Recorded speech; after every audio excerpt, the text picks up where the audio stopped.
This is Fam Electric Ghost, and we're live on the air with Dennis Welch for the first time. I want to welcome you to the Family Electric Ghost podcast. How you doing tonight? I'm doing great. Thank you so much for having me on the show. I appreciate you. Well, we love to talk to musicians. We started back in 2016 as a exclusive podcast for independent emerging artists, and that's where we started. We got about 1,200 episodes since then, and we're out in the world doing these live podcasts is our jam. But we want to thank you for being on the show. And before we get to the heart of the interview, I ask every guest a couple questions. What motivates you, and why do you do what you do? Well, excellence motivates me. And if are you a songwriter, Keith? Yeah, I write my own music. Yep. Okay, so you know what I'm getting ready to say. There's a compulsion that songwriters have. There's a motor that runs all the time, man. And I've written 600 or 700 songs through the years, and you know what? The most exciting song that I'm writing is the next one. Yeah.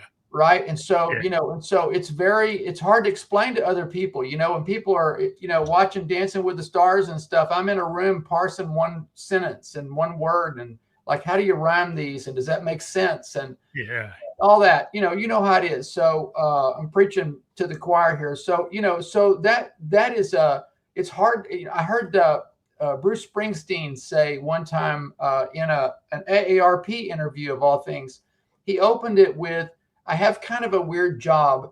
I go into a room and I make something out of nothing. Yeah.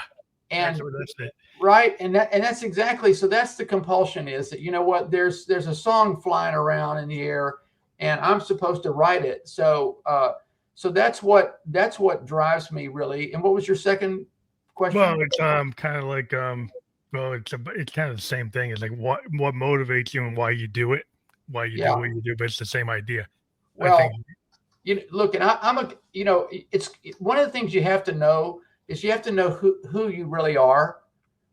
And, and I've been a word guy since, before I started elementary school. I could read and spell and everything. They wanted to start me in the 3rd grade, and they did me this huge favor.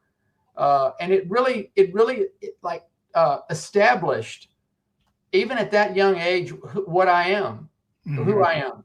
So they wanted to start me in the 3rd grade, and my mother, they tested me and they did all this stuff. And little inner city elementary school in Houston. And so my mother said, no. She said, no, don't start him in the 3rd grade because he already likes sports and he's going to be playing against kids bigger than him. He's not going to like that. So let's just figure out something.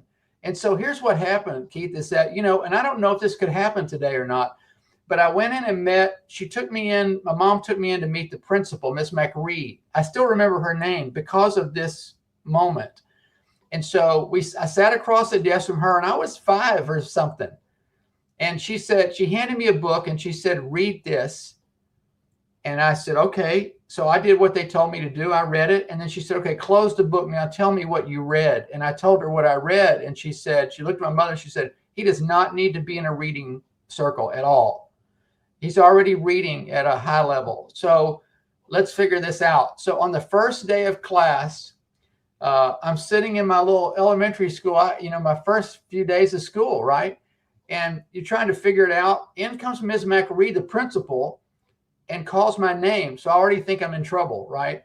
And she says, Dennis, come with me. And so we step out in the hallway, and I do remember this. She held my hand, and we walked down to the library. And I'd never been in a library in my life. Maybe there was one in my church, but, and we walked in and we walked to the far wall, and there were all these kids' books there, like Cat in the Hat and all that stuff. And she said, now, when everybody else gets in a reading circle, you should quietly excuse yourself and come down here. And she said, and so let me tell you what's down here. All of these are for kids from the 1st to the 3rd grade. You can read any of these books you want. You can just sit and read, okay? Mm-hmm. And she turned around. She was still holding my hand. And we were in like the northwest corner, I guess, of the room. And all of these other shelves of books were there. And she said, or you can read any of these books. And so can you imagine what that did for me, man? Yeah, it opened up your world. Yeah. Opened up my world. And so, when I read things like, Charlotte's Web, I cried. I'm like, you can do that with words? Yeah, that's a classic, like, Trumpeter Swans and, Of course. And you know what? And so that's what happened. And then, but look, I didn't play an instrument and I didn't know that I was going to be a songwriter. I knew that I loved words, but I wrote my first song driving home from a date, and I didn't know what was happening. I mean, I was driving home and I'm singing this song that's just coming in out of the air, right? Yeah. And so the next day I went to my job, and it just and look, if there's a theme here, it is that the people that I've needed in the last almost 70 years of my life now, I'm 69 years old, you know what? They show up at the right time. And it makes me not believe in accidents, to be honest with you. But anyway, that's another conversation. Yeah. So I go into the office and I'm selling furniture and stuff and, trying to make some gas money and stuff. I was probably 17 maybe. And my boss always kept his Ovation acoustic guitar under his desk. And as the day wore on, he got tired of hearing me sing this song, probably because I didn't have a place to record it. You didn't have phones back then. Yeah, right? yeah, you didn't have it. So he goes, "What is that you're singing?" And I said, "Oh, that's crazy, man." I said, "It's a song I wrote driving home last night from a date." And he said, "Well, let's try to play it." And he took his acoustic guitar out and he started playing this song. And we sang it together. And he goes, "Dennis, this is a real song. This has a chorus, it has verses, it has a bridge. And you know what? You should go buy a guitar, a cheap one, and you should try to learn this stuff. And then if you don't want to do it, you can give it away because it's cheap." And he did not know what he was saying.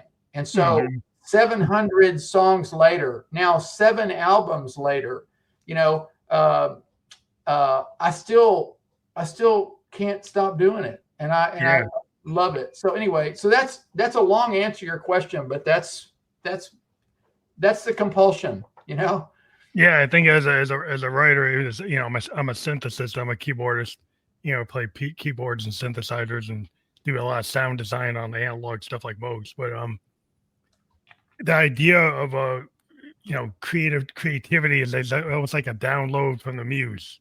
Yes. I always feel like the creative people I've talked to, like filmmakers, actors, painters, musicians, is like that we can channel like what we get from the muse, and it's like a two-way street. There's something in our subconscious. Yeah. There's something coming from the outside. And as an artist, we have the ability to synthesize the inner and the outer. Yes. And you can create something brand new. Yeah, you can hone it, and look, I was not a great songwriter when I started out. I think I've gotten a lot better. But the idea of music and words going together in a song, or even just doing music and being able to create the stuff that John Williams does for film or whoever, it's all very mysterious, man, and I love the mystery of it, to be honest with you. I like that it's mysterious because I think there's something spiritual about it, to be honest with you. But anyway, that's again. Yeah, I think a lot of it seems to come from, I don't know. I think I have a bedroom studio because I don't know when it's going to come. Right.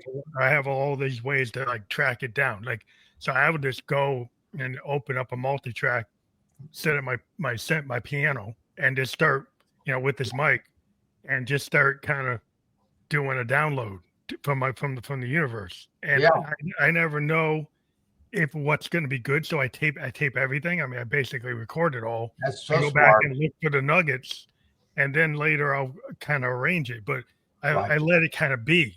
And I read about Frank Zappa and Neil Young and some of my, heroes. Dylan was famous for just having a typewriter, when he was hanging at Big Pink with the band with Robbie Robertson, and they would have this typewriter and he'd just be rattling off and go downstairs and go with the band. Now, let's try this one. And then go back up and change this and change that. Yeah, and just in the moment, just creating stuff like out of thin air, Yeah. Just, well, it's a beautiful thing. And when I've had a chance to write with some great writers. One of my best friends now is a guy named Alan Shamlin, and Alan wrote "I Can't Make You Love Me" for Bonnie Raitt, and that's a great song. You name it. And he's a Hall of Fame writer.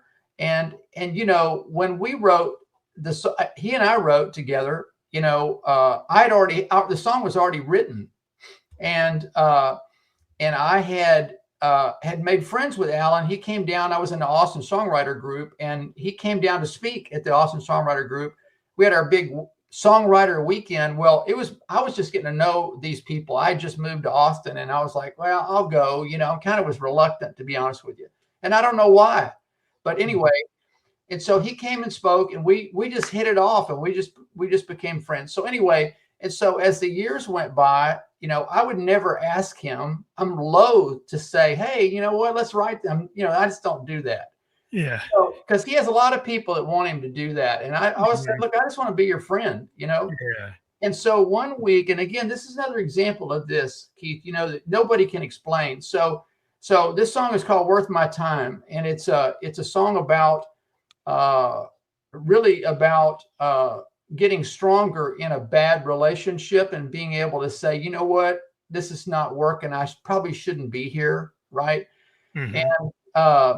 And so anyway, so I had written a version of it and even recorded it on my album in 2000. And so there, I get this little pitch sheet from Nashville, and I'm not really country, so I don't really fit in anywhere. I'm like Americana or something, right? Yeah.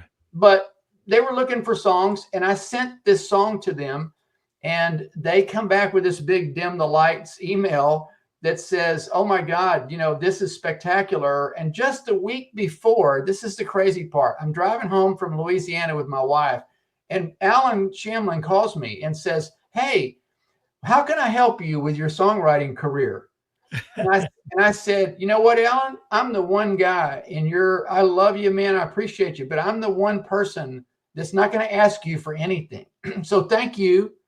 And I appreciate it. And I tried not to be a smart aleck about it. Right. So 1 week later, this is funny. So 1 week later, I send the song in to these people. They come back and they go, oh my God, this is such a great song. But, we have a couple of comments. One is, we think this could be "I Can't Make You Love Me," but we also think that you're not done writing it yet. There's still some things and changes you need to make to it. Are you willing to do that? So you know what? I said, I'm going to take Alan up on his offer. I forwarded the whole email to him and the song, and it's my current version of it.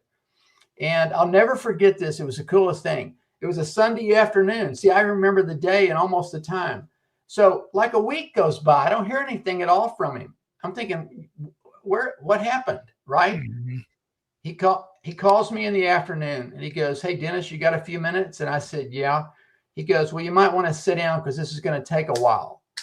And so I sat down and he goes, first of all, those people are right. And second of all, they're right about you needing to do some more writing, because this is a freaking great song. It's a great idea. And he goes, it's an important song because so many people live with silent abuse, even actual abuse, and they don't walk away when they should.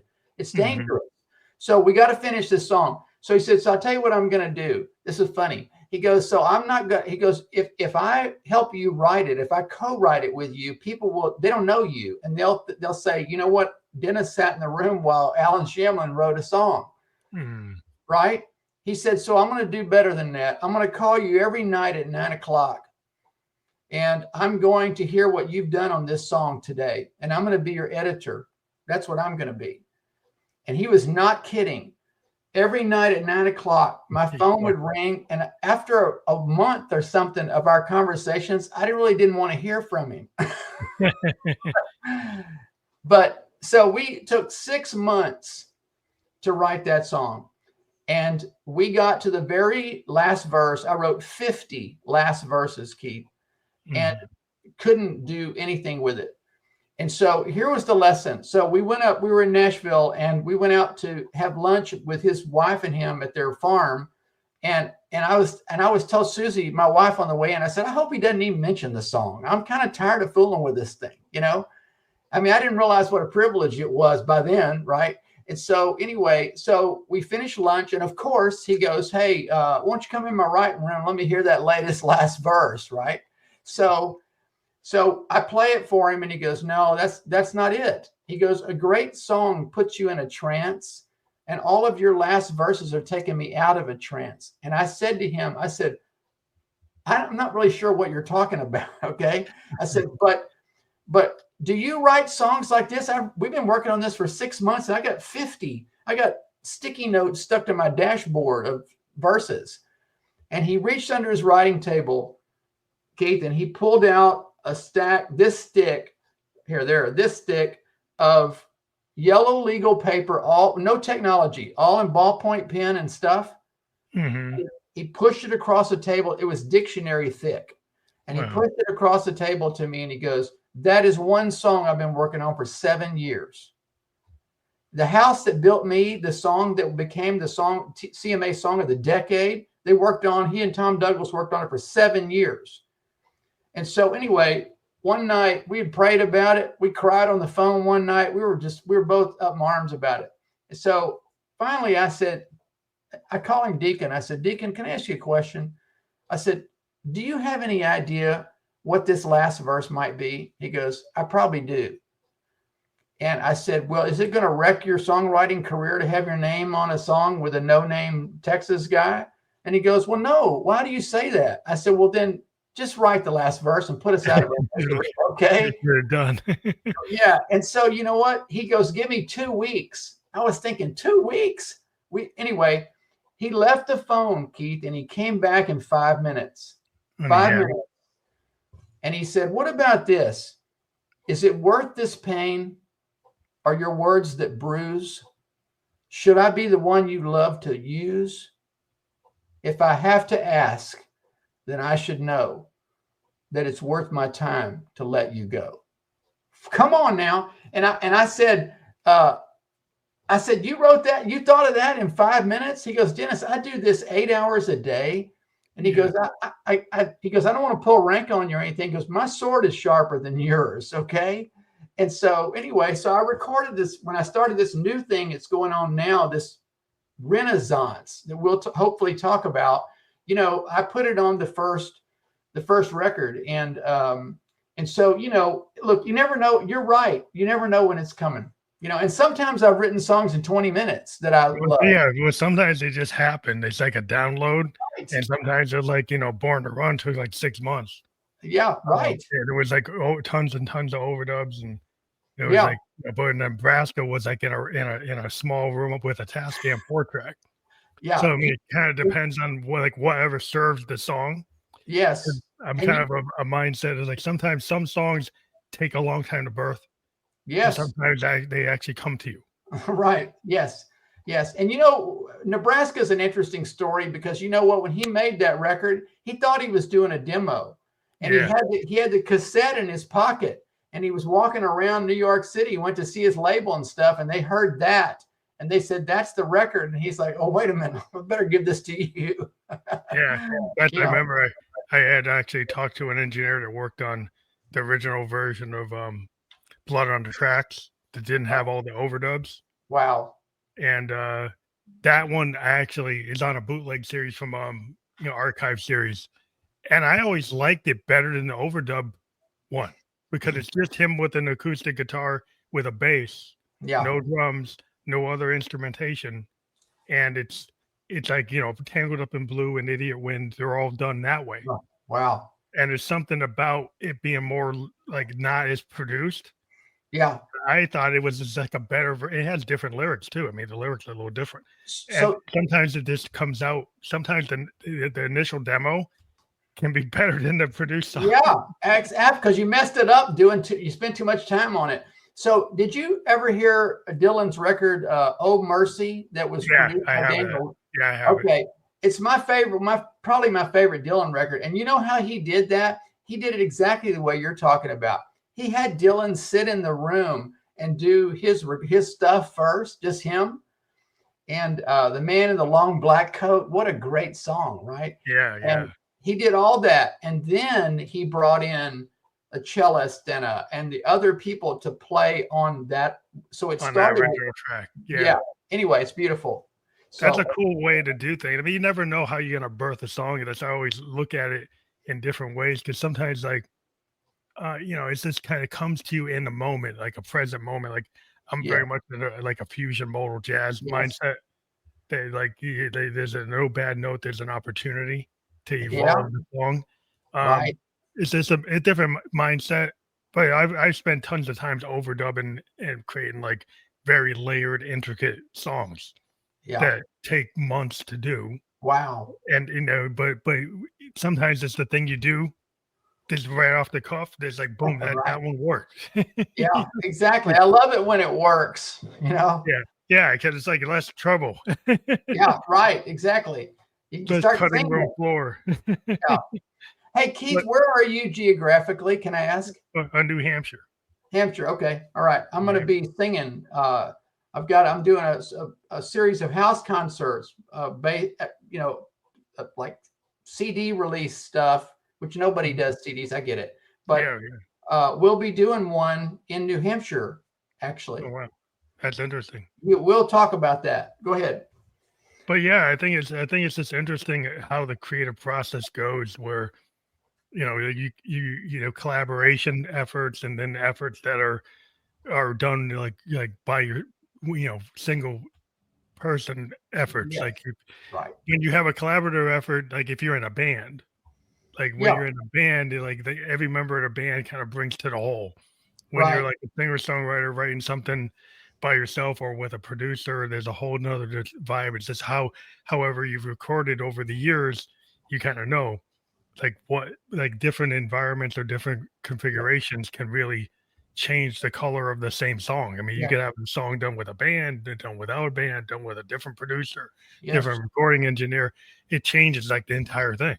It totally does. And I'm going to tell you what I've learned in the last 5 years. So when I made an album in 2000 called "Songs from My Window Seat," and that had the other version of "Worth My Time" on it, by the way.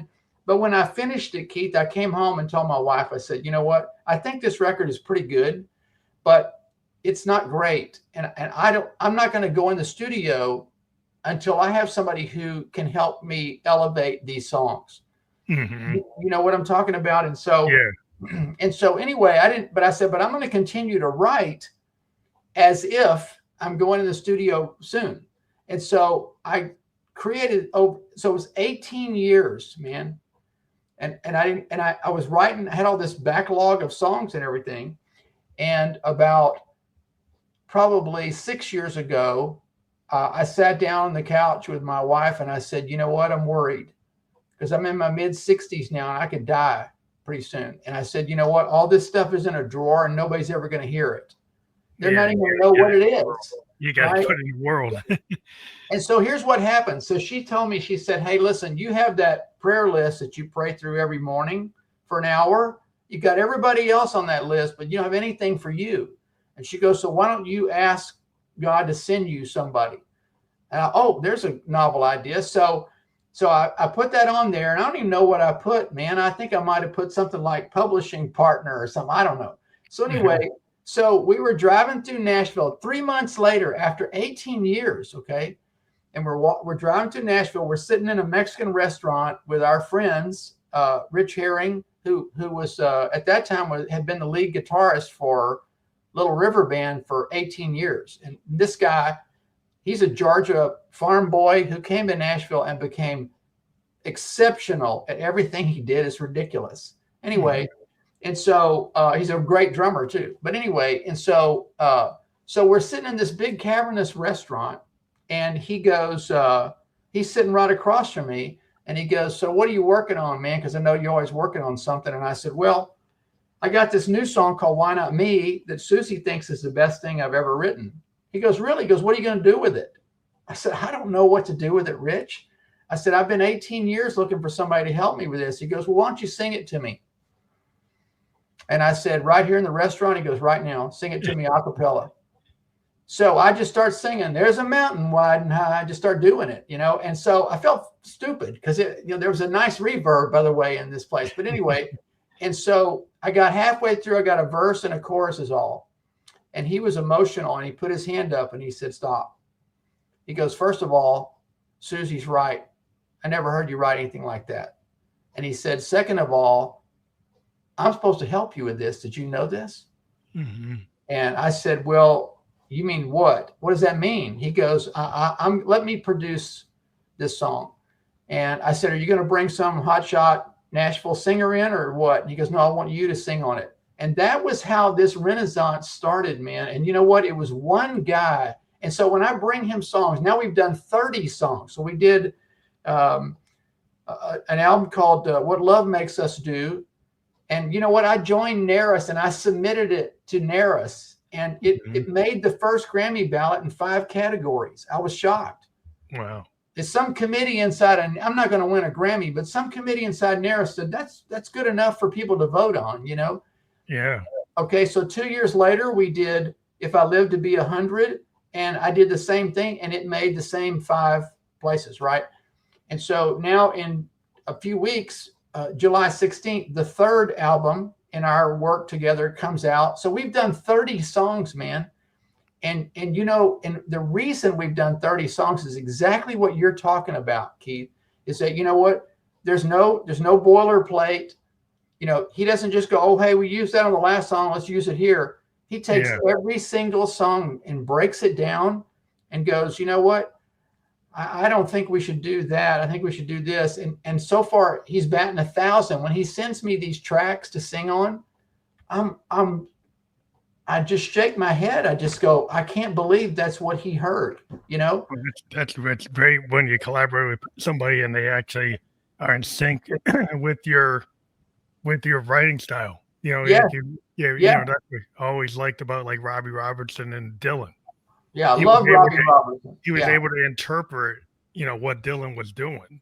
Yeah, with right. the rest of the guys, you know, Leave on Helmet, everybody else, you know, but they were able to kind of have this collaboration with this Americana stuff that I always fall out for anything they did. And you think about it, Keith, how unusual. We're talking about somebody songwriting style and singing style and everything. Dylan is his own deal. Yeah, his own deal. Yeah.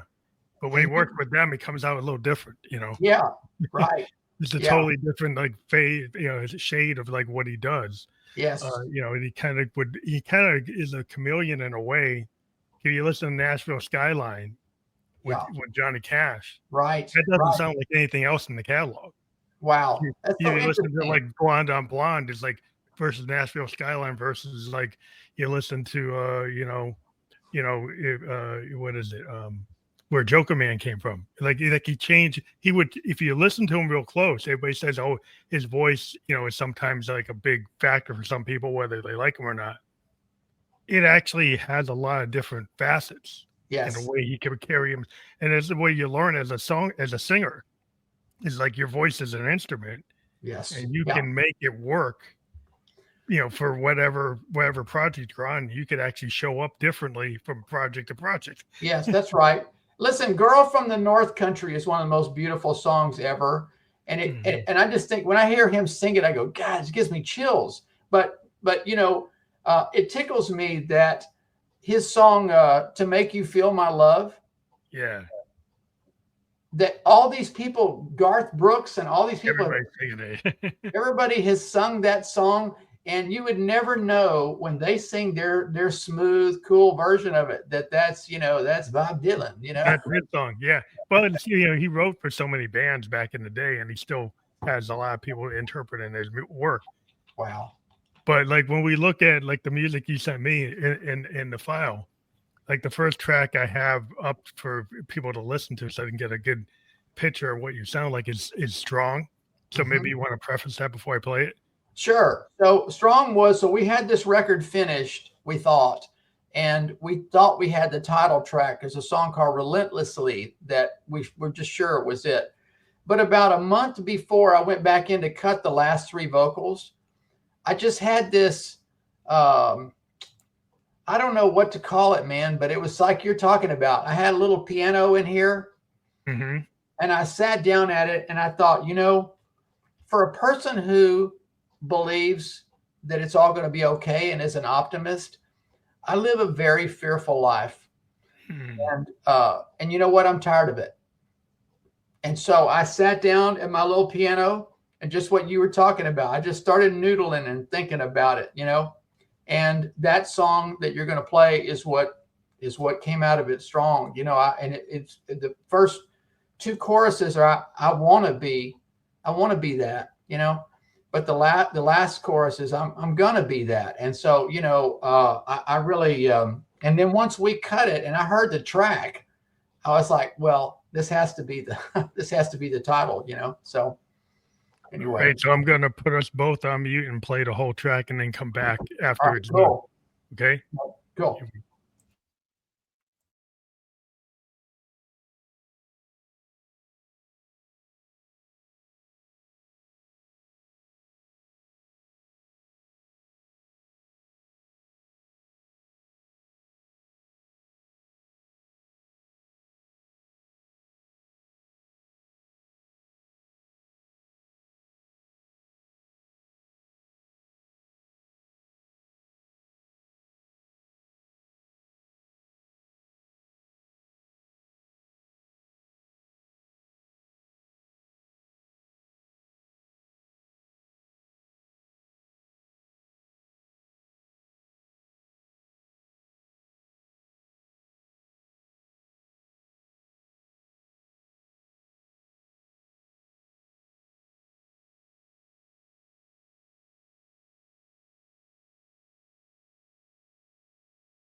Strong.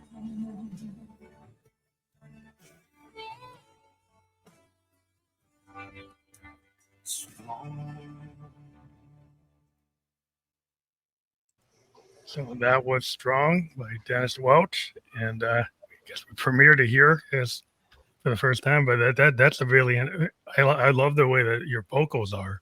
Thank you. Thank you.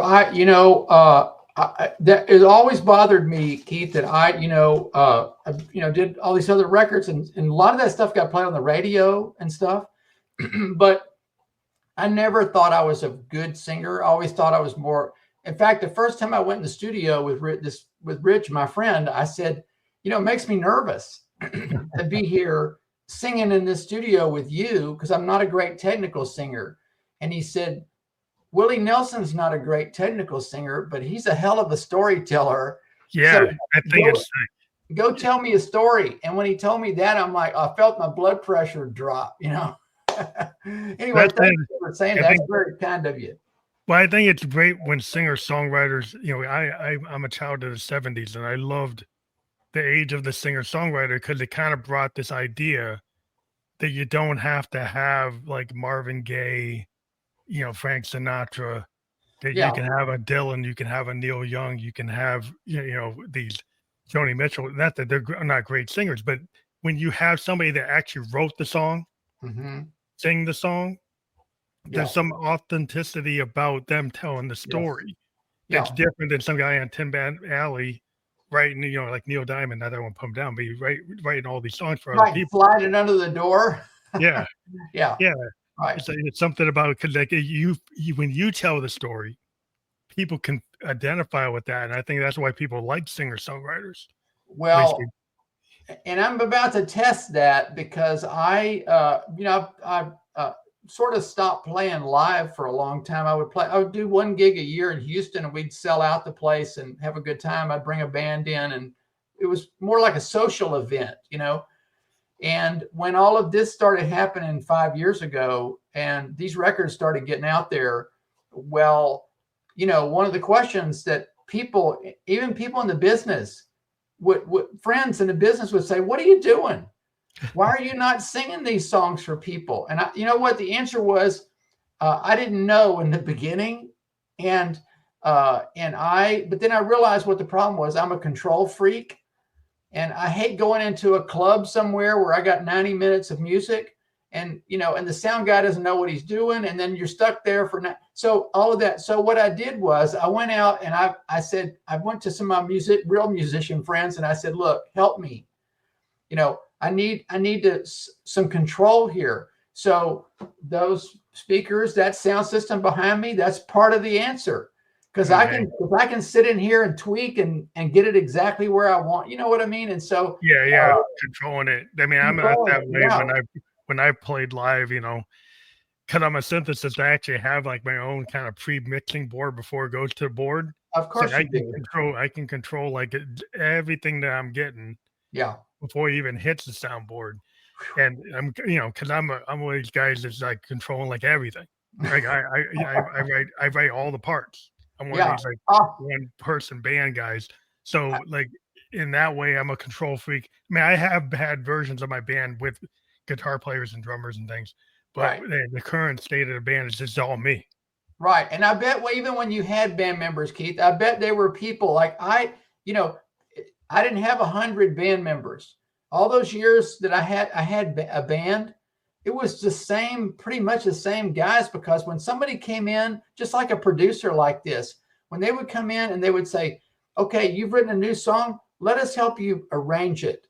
Mm-hmm. And then they would play it and it would be, "That's what I heard," right? Yeah. So you don't want to get rid of those guys. You want to treat everybody well, but doing it solo has really changed. I think it's made me better. It's made me a better guitar player and all that. But I do miss having, guys you can look at and go, "Okay, I'm going to slow down a little bit now." Yeah, there's something about I love playing with a real drummer. Yes. Yes. So a lot of times today, people like I have all these drum machines and I wrote all the patterns. Right. But I would always prefer to have a real drummer play my stuff. Yeah. Than just like use the patterns I wrote. Like because like a percussionist, a drummer is going to bring something to the table. Yeah. That machines can't do. And so I would just add this, Keith, that I love playing with a good real drummer. Yeah, like a real, because it changes everything. Our band, we were going to do some recording, like just demo stuff, and a buddy of mine had offered me studio time. This is a long time ago. And there was a band called Galactic Cowboys out of Houston. They were on Geffen Records. And I was friends with all those guys, King's X and all those people. And so my wife worked for the manager and all that. So anyway, we're going to the studio and our drummer got sick and he was pretty good. Oh, no. And so I reached out to Alan Doss, the drummer for Galactic Cowboys. And I said, "Alan," I said, "look, I can't pay you because there's no money here anywhere. Okay." I said, "But I sure could use your help." And I said, "Do you want to rehearse with us?" And he goes, "No, I don't think so." He goes, "Let me just come play with you." And this dude walked in, Keith, and he started playing, and that band got better immediately. It was like, oh my God, And so, it was a lesson learned in there. It's like a really great drummer, You know, I mean, people talk about Ringo and say, you know what was that all about? But you know what? But he was the perfect guy for them. He was the right guy for the band. You know, Yeah. just like every band kind of needs the right guy. Like Ringo's the right guy for the Beatles. Bonham's the right guy for Zeppelin. That's Rich right. was the right guy for Hendrix. You know, Yeah, that's right. Rich pretty much wrote the songs with Hendrix. Wow. That's how important a drummer is. I mean, Jimmy wrote all those songs with Mitch actually helping in writing them. Wow. That's how important like drummers are to the structure of a song, you know. Of course yeah, absolutely. And I would contend that may be part of the reason why my producer, Rich Herring, he's a really fine drummer too, along with being a world-class guitar player. He's even nice looking. It's not fair. But you know, but I've never thought about this, Keith, until this second. But it might be that's part of what some of the magic is, that he's really a drummer and he hears drummers to write songs, you know. Drummers are the song, you know. The rhythm section of a song is so important for it to actually connect with the people. And like, if you get a really good pocket drummer or somebody who knows how to craft, like whatever genre you're in, you get a good blues drummer, you get a good rock drummer, you get a good, you know, reggae, any of the genres. If you get a master, no, you get like a Percy Shuffle out of Motown. You get like the really good Motown drummers. Right. They knew how to be in the pocket and get that hit out. They knew how to actually make it happen. Make me feel it. Yeah, they make you feel it in the 2 minutes, 3 minutes. They actually do everything so dynamically right. And if you look at the parts, they don't seem like they're hard. But then when you look at what they actually did, a lot of those Motown songs are actually more difficult than they appear to be. Yeah. You know, I heard this about Billy Joel's music too. I have a friend who's a really fine guitar player, and he went out to Vegas and somehow he got into a Billy Joel tribute band. And he just thought, well, this can't be difficult. You know, don't go changing. Come on. And he said, the stuff that Billy Joel does musically, he goes, it's the most complicated. He said the learning curve was so straight up. It gave me, you know, the bend. Yeah. That stuff is like, if you listen to that stuff from the 70s, or you listen to Elton John, Billy Joel, the pop music, I mean, the songs have structure. Yeah. They have timing changes. They have, you know, key changes. They have the intro, the outro. Yes. You know, the second verse, the third verse. They've got like, they're structured. Yes. And they're actually, you know, they're very well written because they're in this pop, when it was kind of like the golden age of like that type of pop music. Yes. And people actually put a lot of work into actually making it. Yeah. Like not just a hook based song. Like today we got a lot of songs that are, to me, seem like they're all groove hook based songs. Right. And they don't have a lot of chords in them. They don't have any changes like to make it interesting. I always listen to Zeppelin and like find out, was like, wow, Jimmy Page is actually doing all these really interesting things with his chords. Yeah. Right? And that's why I always, you know, looking at like the Doors and the Ray Manzarek and on the keyboards, on the electric piano, and the stuff he was doing with his bass line. I'm like, I always looking at some of the old work from the 60s and 70s, and it's just phenomenal. The level of craft going on. Well, think about it, Keith. So there was no auto tune. There was no, you know, you either knew how to play your instrument and sing, or you didn't go record. You don't do it. I mean, there's a great video on YouTube somewhere. And it's Frank Sinatra standing in front of a microphone, and Nelson Riddle, the conductor, standing directly next to him so he could see him, like see his mouth move, and a 52-piece orchestra. Yeah, that's the and level. They're recording this sucker live. That's how they did it. and he knew that Frank Sinatra was not gonna be in the pocket. He was gonna sing it the way he felt it, and he would watch him, and then he would do this. He would be directing. It's like to get the orchestra to match where Frank was. And if you're a musician in this group, can you imagine making a mistake? Yeah. No. I mean, but the level of work like people used to have to do is like the craft. Like people don't even realize like what the level, like be able to play at the same level with the dynamics. You know, there's like, because there's people that aren't used to playing live drums in a studio anymore. You know, and actually getting the level right, getting the dynamics right, getting the timing right, you know, it's like that was what you had to do. Yeah. Yeah. And those drummers back then knew that's what they had to do, and they were prepared to do that. And because it's like studios were costing you $250 an hour or something, $100 an hour, whatever it was. Yeah. So, if you're fooling around and they're getting a drum sound for 2 days, that's money out of the money coming out of your advance, your food budget. Your advance, and you're never gonna get it back. Right. That's right. Yeah. Right. I just think it's amazing when people actually still write songs.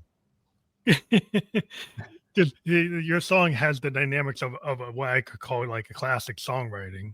Oh, thank you. That's why man.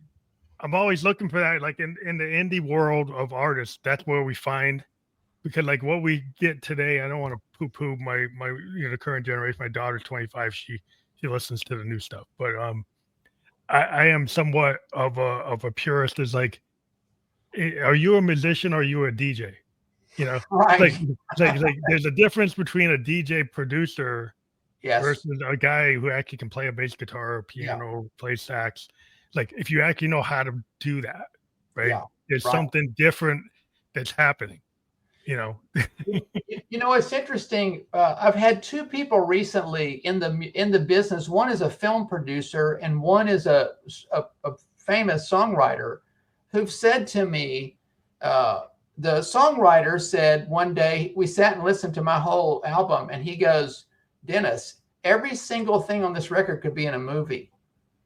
It's so visual, And so I don't know what to make of all that, Keith. I don't know if that's true, but that's cool for somebody to say. Sync license and get your stuff on the sync licensing circuit to get into the movies. I could go for a sync license, but here's what the film girl said, and she's a longtime friend. She actually, when I did my first album, I didn't know how important album covers were, and it was kind of a gospel record, and it looks like a 5-year-old did it, And so when I did this rock record, which was the next one, Man of Steel, I went to this girl, and I knew that she was probably in the top 5 album artists anywhere. Mm-hmm. And she's remained a family friend since then. And I contend that the record actually sold well because of the cover. I don't think it was because of me. Okay.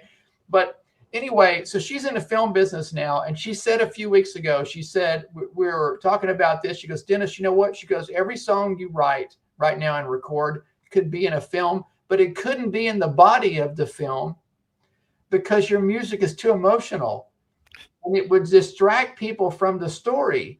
But it certainly could be over the end credits and that kind of stuff. And, when I hear that kind of like mixed message, my takeaway is not that it's too emotional. My takeaway is that's kind of a compliment, isn't it? Well, yeah. What's a compliment that you're actually, connecting where you want people to pick up that emotion. Yes.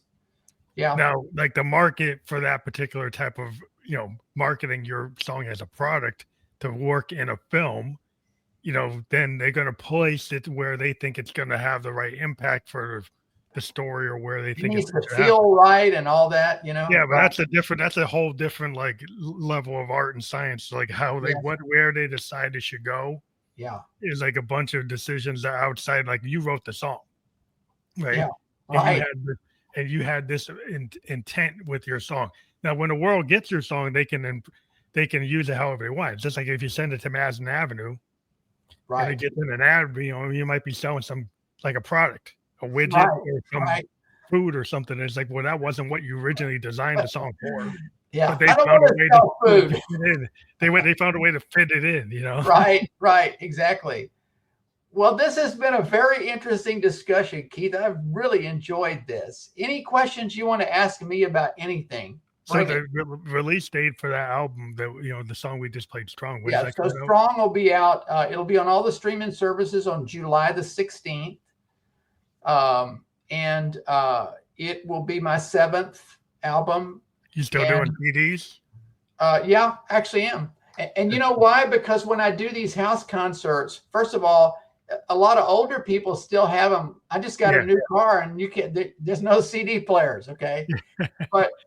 But the reason I like it is because I like signing something and giving Yeah, somebody yeah, for merch physical, table. Yeah, for the merch table, it's you really know, important to either have a CD or vinyl. yeah, Like, and like I'm thinking you know, about doing vinyl for this record as well, but it that will be down the road, so. because vinyl, what I liked about the vinyl is that everybody knows is the room for the art, the Yes, space for the art on the yes, vinyl. For a CD is cool because you do have more space to not have it. When you have no space for the art in the streaming world, the that's art right. is kind of very small. It's just this. Yeah, but It's if this. you get an album, then you can have liner notes, you can Yeah. have a little booklet, and when you go to the merch table, you have something that you can sign. You get some Yes. diehard fans, and Yeah. then they, to me, is like the physical CD and vinyl allows the fan to connect with you, Yeah. and then they're more likely to actually listen to everything on there, Right. Right. and That's then true. really get the full picture, and then maybe recommend you to their friends, because it's not just going to be a playlist experience, which is going to tend to be very narrow and Yeah. only get one of your songs out there. That's versus right. somebody getting into your whole. To me, your album is like telling you the story, like a short story or a novel. So you know what, Keith? It's funny because when I talked to my producer about it, I sent him. So as soon as we finished the 10th song, 10 is my number, and and he goes, Dennis, nobody cares how many anymore. I said, yeah, but I do, because remember, why I'm a storyteller. Yeah, you want to tell And stories. so what I do, Keith, is I drive around.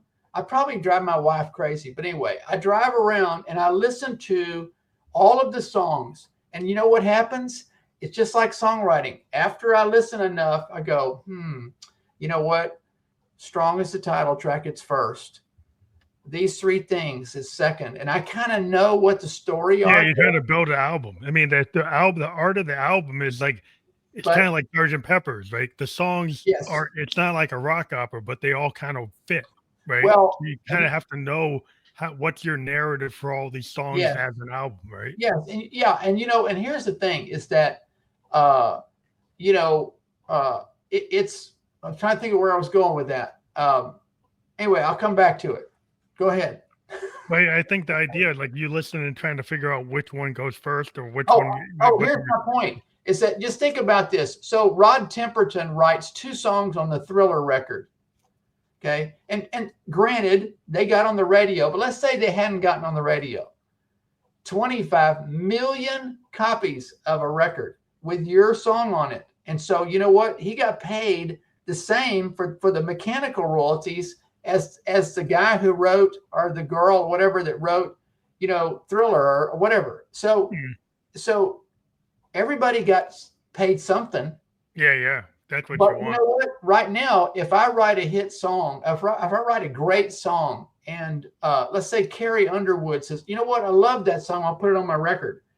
She puts it on her record, but the way it works, and you know how it works, is that your daughter goes in there and she hears another song of hers on the radio, and guess which song she pulls? She pulls that one out, but she doesn't pull any of the rest of the album out. So I get paid $0 for that. And I'm not doing this for the money. If I was doing that, I would have quit a long time ago. Yeah. But it's kind of a weird system, isn't it? Yeah, well, I just don't think it's advantageous to art. Like if you think of music as an art. Yes, that's what I think of it as. Yeah. When you have the CD, you have vinyl, you had 8-tracks, people got pulled into the narrative of an entire project. Yes. And I don't think it's like if you read a book, you only read the liner notes. Like you read not the liner note, but like the cover, the back cover, right? The synopsis. Yes, that's what people get when they just hear one song that's from an right. artist from an album. Totally right. Yeah, the single is not very representative of an entire artist's point of view. So if you get a single, if all you do is listen to a single from a record, you don't get the depth of who that artist is. No. And as a kid from the 70s, I am an album-oriented listener. All right. Yes, you are. I'm sure you are. If I hear a new artist, I will listen to their whole work. Mm-hmm. And that's kind of the opposite of what the marketing is today, is to get people on these playlists and only hear one song. I would call it shallow, is what I would call it. Yeah. And it's like, it's just shallow. It's like, you don't listen. The first record I ever listened to in my life, because we just didn't have much, and so the guy across the street, a friend of mine, bought Honky Chateau, and he gave me his big giant headphones to listen to it. And Keith, I sat down in my bedroom by myself. My brothers were off doing something, and I put that thing on, and I put the needle down on Honky Chateau. I was so blown away by the sounds, what I heard, where it took me. It was almost like a movie. Yeah, well, that's how you should embrace it. The problem is that a lot of people embrace music as like a secondary or tertiary activity. They're scrolling on their phone, they're watching their TV, they got their iPad open and watching some TikTok, and maybe listening to a song as like a background soundtrack.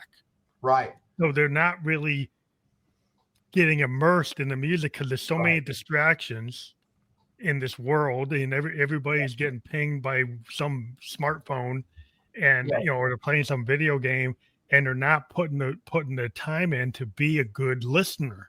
And so I always recommend somebody should find a record from a band you don't know, right, and check it out every week. Try to find a band you don't know about and go learn about them. Well, listen, and here's another thing. It's bad for us, Keith. You know what? If music is healing, and I believe it is, I believe it has the potential to heal us. I mean, just physically and emotionally and everything. There are people. So a few years ago, this is one example. So Susie and I lived in Georgia for a little while, and I'm from Texas. And so we have great friends down there. So some of our friends work at a very kind of swanky senior housing and the range of help. Like maybe you need no help, and maybe you need lots of help. More help, yeah. So my buddy calls me when I'm down there. He goes, "Hey man, why don't you come sing for our memory care unit?" And so I'm like, "Okay, sure." So I go there. My buddy's has a beautiful harmony voice. It's just gorgeous. And so I was singing all these songs of mine and then mixing in some stuff they knew and all that. Well, I sing I Can't Help Falling in Love with You. And I invited my buddy up to sing with me into heart. I knew what he was going to do. And Keith, there was a woman sitting to the left of me who hadn't spoken in years. And all of a sudden, while we're singing, this distractingly beautiful harmony humming starts. And it was so beautiful that I could hardly finish the song. And afterwards, I asked somebody, one of the people who worked there, I said, how does that happen? And she said, you know what? She said, sometime in her life, she was a singer, and those synapses still fire as if. Oh, fired. Yeah. I mean, you know what? And you can't do that if you're scrolling and you're being distracted and everything. I mean, that's just terrible. So can you do something about this? Well, I'm always trying to get people to really unplug and plug into music. Yes. Unplug from the tech and actually plug back into music.